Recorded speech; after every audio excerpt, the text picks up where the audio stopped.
Try to catch me howling at the moon.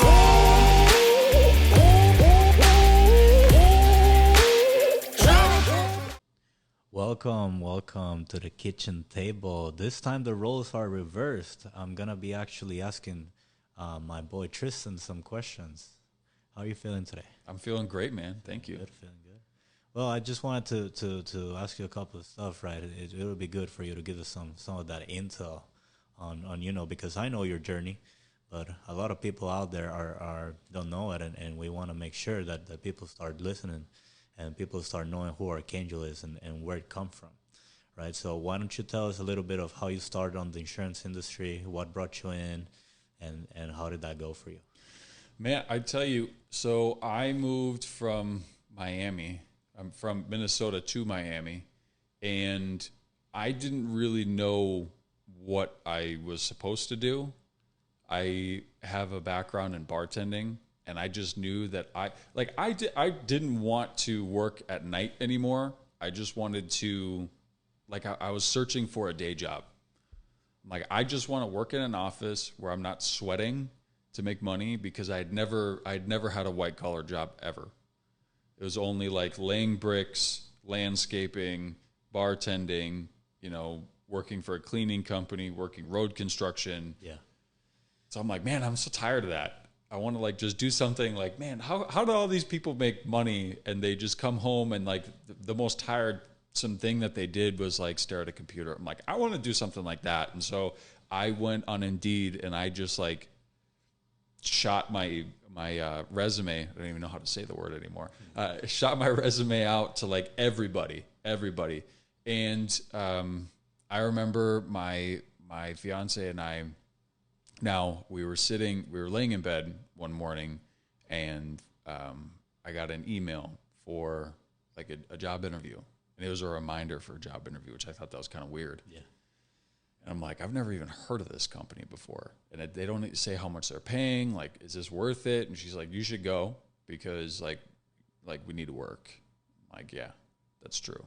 So let me go check it out. And I went, and I still didn't really know through the interview process.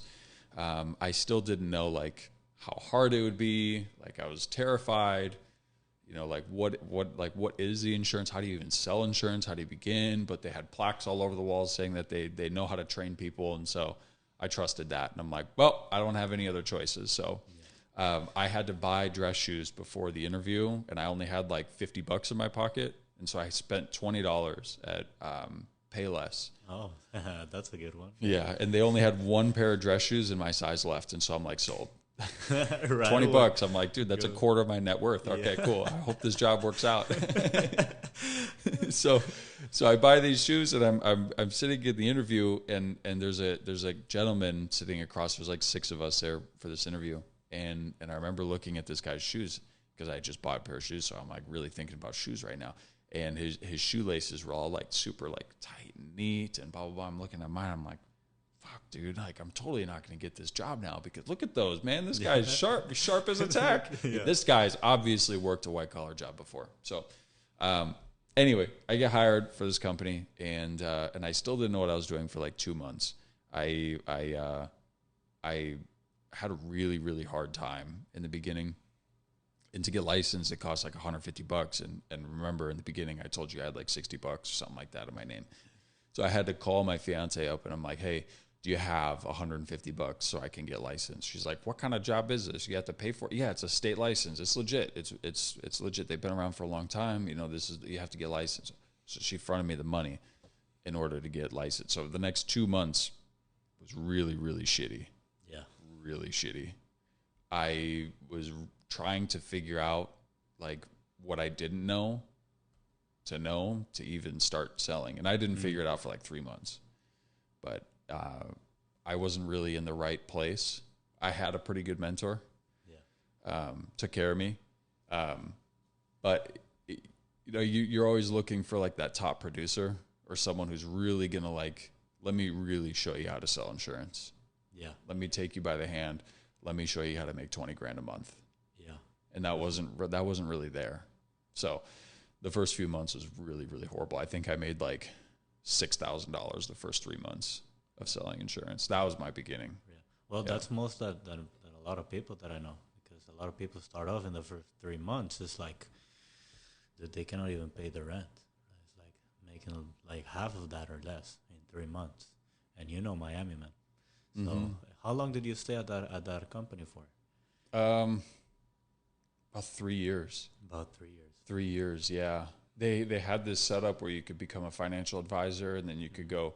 You basically get referred to all these appointments, and then I got promoted into management, and I was thinking in my head, like, I want to go management as fast as possible because these guys are making like 30% overrides. Yeah.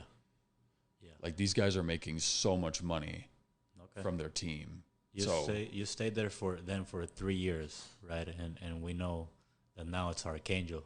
So, Yeah. So what's the turn point? What made you like get out of there and of the management, all that 30%, getting referred to FR appointments, to actually not going to another company, but actually starting your own?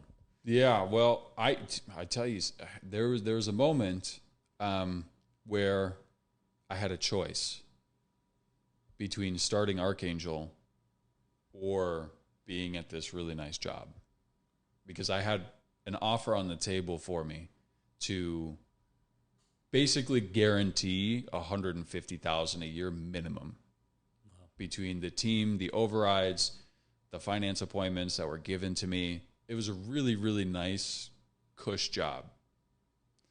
And what really was the turning point to make me not want to stay there for that was because I would see these people come in, these new agents come in, and they would leave just as fast as they were coming in.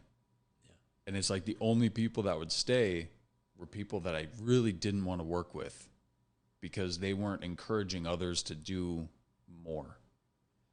And I think that that's part of the reason why I had so much success with building a team at that company, was because I looked at it in a different perspective. And so I had to set aside my greed and say, hey, you know what, instead of taking 30%, let's take the minimum that we possibly can and just empower people to make money. Because I would rather surround myself with people making a lot of money rather than me making a bunch of money and everybody else being like slaves. So that was the big turning point of like, you know what, I'm going to turn down that job. And my fiance even said too, she's like, you're really going to turn that down? Like, you're really going to turn that? I could have been working for the number 2 office in the country. He was going to give me an office. It was already set in stone. And I told him no, because I couldn't get past that. I wanted to, I got into this business not knowing what I wanted. And after 3 years, I realized that I was there for the agents. You know, the clients are cool.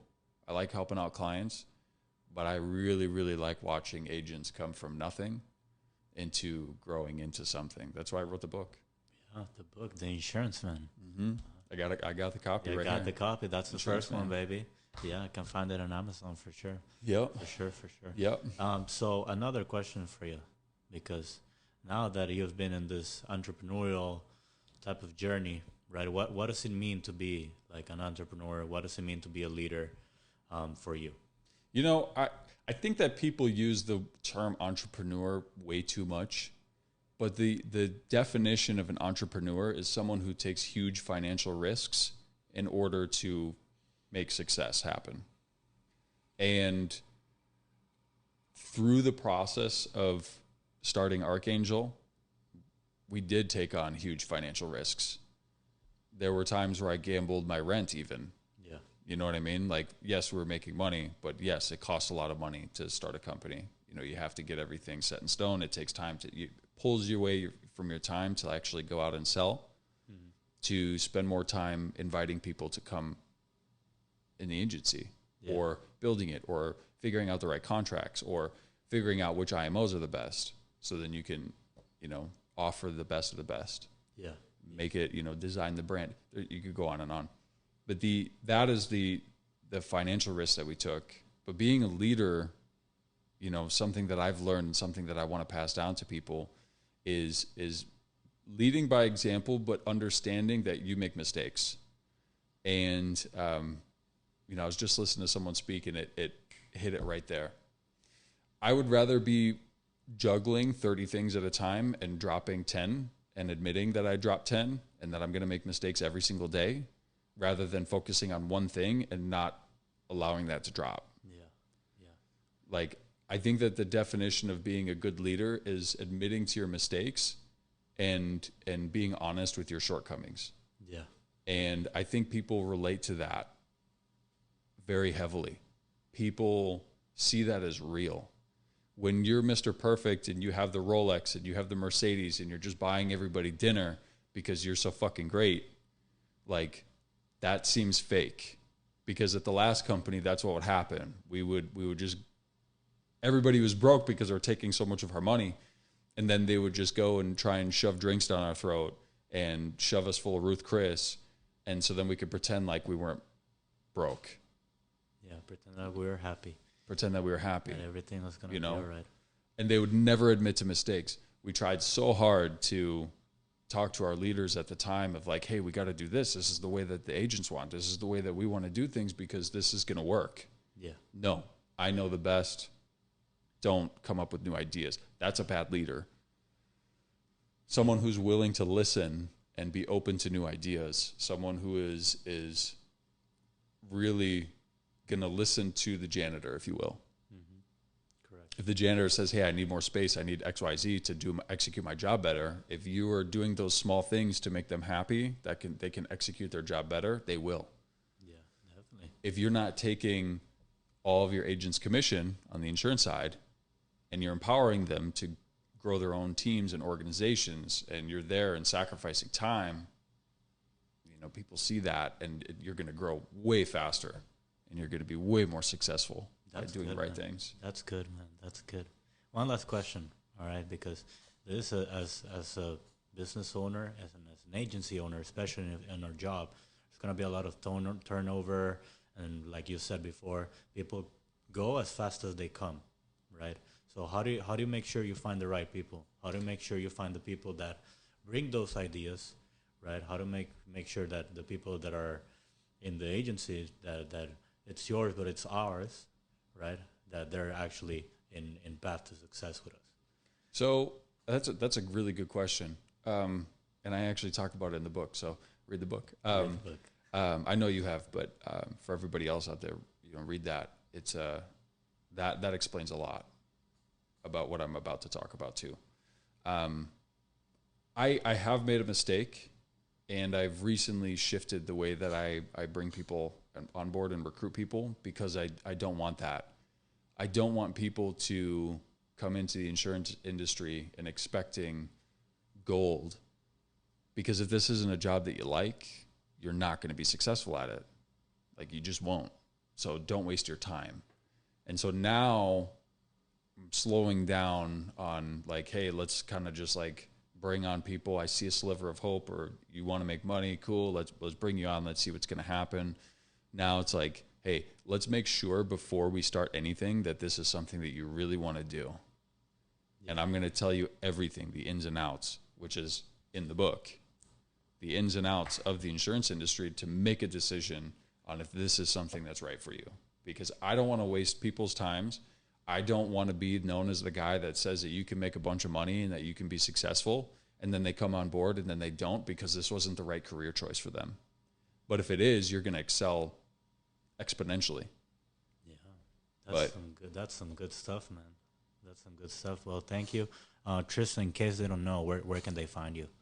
I mean, they can find me in Miami down the street, baby. No, Miami down the street, man. Hey. No, archangelbrokers.com. That has all of our info there. You can actually just reach out to me personally if you want. I'm not that big and famous yet. 786-617-6701. Instagram, Belltime Inc. Belltime Inc. That's where it's at.